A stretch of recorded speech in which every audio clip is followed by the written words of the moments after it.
Eu aposto em negócios que, independente de legislação, ele consegue se desenvolver, e se a legislação mudar, ele vai ainda mais além e pode ser um negócio muito maior, né? Então, pegando alguns exemplos. Amazing! Como o direito e a legislação nunca vai acompanhar, não existe possibilidade de acompanhar a evolução da tecnologia, porque para se aprovar uma lei é muito mais demorado do que se montar alguma outra coisa, desenvolver uma nova ideia. Como a Terracota vê isso hoje em relação à segurança dos investimentos para passar isso para os clientes?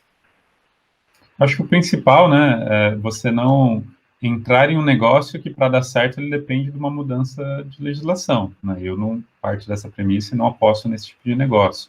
Eu aposto em negócios que, independente de legislação, ele consegue se desenvolver, e se a legislação mudar, ele vai ainda mais além e pode ser um negócio muito maior, né? Então, pegando alguns exemplos, né? O Uber, quando começou, né, ele era, de certa maneira, ilegal na maioria das cidades, né? Até hoje ainda tem muitas essas discussões. Mas ele provou que a força da demanda era tão grande, né, e que o cenário, né, de legislação não conseguia nem acompanhar e nem gerenciar e efetivamente impedir, né, tanto que na maioria das cidades eles entraram operando ilegalmente e depois veio a legalização, que esse negócio mostrava que, independente da legislação se atualizar ou não, ele já conseguiria crescer muito rápido e ser um negócio muito relevante. E aí, naturalmente, com a legislação se ajustando, né, isso aumenta ainda mais as possibilidades dele, e aí traz ainda um pouco mais de clareza sobre como que é o futuro, isso olhando muito longo prazo. A mesma coisa o Airbnb, né, o Airbnb, ele criou uma atividade, de certa maneira, que não existia, né, como é que você tributa, né, uma pessoa que aluga o quarto dela de maneira, né, informal, pessoal, não é uma empresa, é uma pessoa que está alugando a casa dela, de certa maneira ela pode ter esse direito. Então não existia esse mercado, de certa maneira. E aí a gente viu de novo a legislação em alguns casos, né, tentando encaixar, né, como hotelaria, mas não hotelaria, não é um negócio de locação. Por outro lado, surgiram empresas que viraram empresas operadoras de Airbnb, e aí, de certa maneira, se enquadrariam mais numa atividade próxima da legislação atuante. Então, a gente vê que o negócio ele cresceu muito independente da legislação se adaptar ou não, e no longo prazo, claro, é natural que essas coisas vão convergir. E é inevitável, né, que quando a gente vê um negócio que acelera tão forte a ponto da demanda falar tão alto, é inevitável que a legislação em algum momento vai se adaptar. Então, é uma questão de um pouco mais tempo, um pouco menos tempo, mas não tem outro jeito. Então, que a gente olha primeiramente o quanto esse negócio ele pode crescer independente de legislação mudar ou não, e se a legislação mudar, aí naturalmente ótimo, né, outras possibilidades. É claro que a gente não vai, às vezes, entrar num negócio que, putz, ele é ilegal e num sentido de que prejudica a sociedade, né, e que traz alguma coisa ruim junto. Não, a gente vai apostar em algo que, sim, ele pode não ter uma legislação adequada no início, mas ele gera valor para a sociedade, né? Acho que essa é uma premissa que, de forma alguma, a gente tem que questionar. Legal, Bruno. Falando um pouco da Terracota. Terracota, eu estive na China e estive na Terracota. Tem alguma coisa a ver com isso, o nome?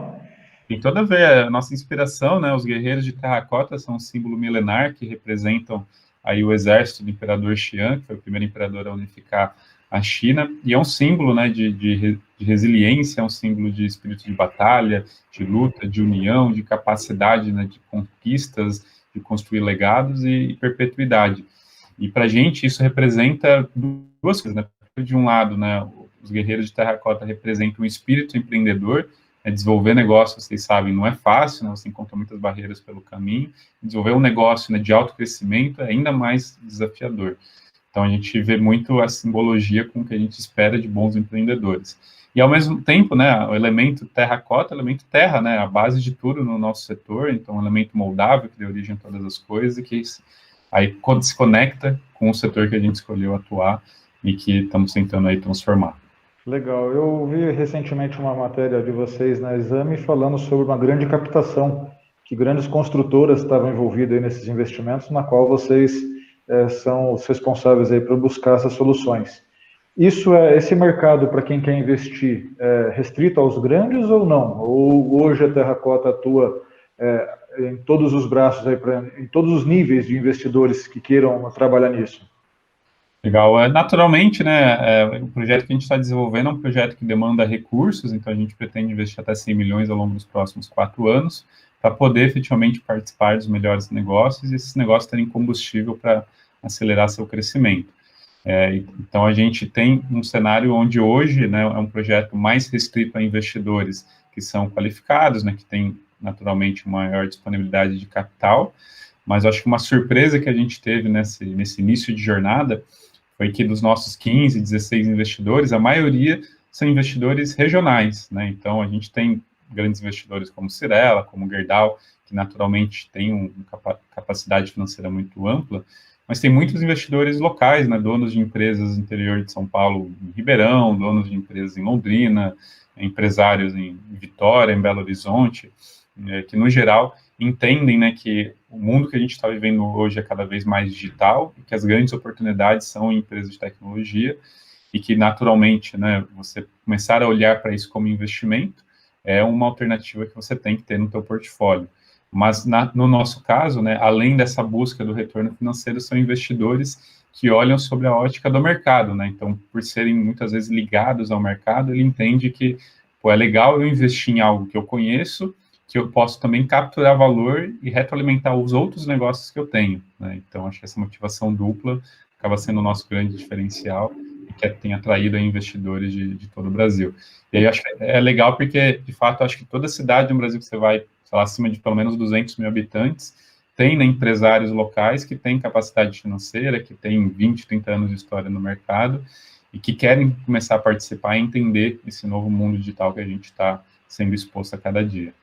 E como funciona esse investidor que tem interesse? Como é que é a relação entre a terracota e o investidor? É pontual para o projeto? Não, faz parte de um mix aí de vários projetos? Como funciona isso?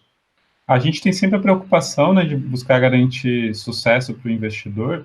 Então, esse investidor ele tem dois pilares que ele precisa ter atendido. Acho que um pilar é resultado financeiro, né, então tem que conseguir fazer um bom trabalho para realmente gerar retorno financeiro para ele. Mas também esse cara tem muita expectativa de aprendizado, de conexão com outros negócios relevantes, de potencializar, né, um negócio dele ou da família, ou outras atividades que ele está envolvido. Então, a gente sempre trabalha esses dois pilares em conjunto. E aí, para buscar maximização de retorno sobre investimento, né, a gente tem que buscar boas práticas de gestão de recursos e alocação de portfólio. Então, todos esses investidores que investem, eles participam do portfólio como um todo, né? Então, o risco está diluído em 15, 20 empresas, tem toda uma tese, né, de que estágio que a gente atua, quais os requisitos, como que a gente seleciona e acompanha essas empresas investidas, justamente para evitar que poderia ser um caminho, né? Vamos deixar o investidor escolher aonde ele vai colocar o dinheiro. Mas por ele não ter essa propriedade, não ter esse domínio, né, isso poderia aumentar muito a exposição dele e prejudicar a performance. Então, a gente entende que o modelo mais adequado, especialmente para quem está começando, né, você participar de um portfólio com risco menor e com um trabalho de gestão profissional. E, paralelo a isso, né, o nosso dia a dia é conversar com empreendedores do Brasil inteiro, inclusive de fora do Brasil. Então, todo dia a gente está conhecendo alguém que pode ter sinergia com esses investidores. E aí, naturalmente, quando a gente identifica essas sinergias, a gente conecta essas pessoas, aproxima essas empresas, e aí outros negócios podem surgir a partir disso, e não só com as startups, às vezes entre os próprios investidores tem oportunidades comuns que podem ser trabalhadas. Legal. Eu estou aproveitando, Gabriel, que a gente já vai trazendo, extraindo, quem sabe não pode ser um bom caminho para nós direcionarmos investimentos, né? É um negócio que a gente pensa que não só para com o investimento em si, para ter o retorno pontual, mas também para melhorar o nosso mercado. A gente acaba acompanhando esse processo, a gente acaba, em primeiro mão, vendo as soluções vindo para o mercado, né? Exatamente, isso é importante até para a gente mostrar a amplitude que existe no mercado, né? O mercado está cada vez mais amplo, está se expandindo e essas soluções aos poucos vão chegando em Dente Prudente, que é uma cidade aí de porte médio, e não são mais localizadas apenas em grandes centros, né? Isso que é interessante. É uma questão da gente entender, e até por isso já começo agradecendo a participação do Bruno, porque para os investidores, para as pessoas começarem a entender e se acostumar com algo diferente, né? Às vezes o diferente causa espanto no primeiro contato, e depois de conversando, de entendendo, ver que isso é totalmente plausível e pode ser um caminho adotado por nós, por nossos investidores e assim por diante.